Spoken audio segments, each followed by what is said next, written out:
Tell me, you're one of the founding members of the Committee on the Present Danger China, right? To basically try to educate around the China threat and develop policy around that. What next are we going to see from the Committee on the Present Danger China? Well, we set up the Committee on the Present Danger to replicate what had been done in the 50s, 60s, and 70s and 80s by the first Committee on the Present Danger, which at the time was the Soviet Union. Right.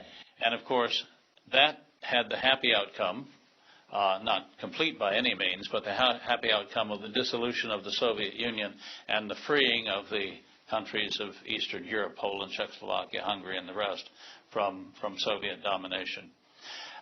We'd like to see the same thing happen in China. That's why we set up the Committee on the Present Danger China. We have an administration, I think, that is listening to our policy suggestions. We have white papers in preparation on security issues, on cybersecurity, on economic issues, on trade issues, on a whole human rights issues, on a whole gamut of issues that we will be presenting to the administration, to the Congress, to encourage them to take even stronger steps towards bringing the misrule, I think, of the Chinese Communist Party to an end. The goal here is first of all, disengagement of the U.S. economy from the Chinese economy. I think we're all agreed on that. And then putting the same kind of pressure on the People's Republic of China that was successfully put on the Soviet Union. And the pressure on the Soviet Union was threefold. It was a denial of capital to the Soviet Union. It was a denial of technology to the Soviet Union. And it was a military buildup of a scale and a scope that the Soviet Union simply could not compete with.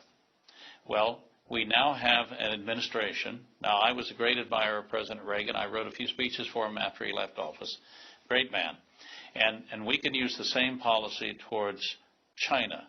We can deny it technology harder in this day and age than it was 30 years ago because of cyber attacks. We have to be much smarter about protecting our intellectual property from online thievery.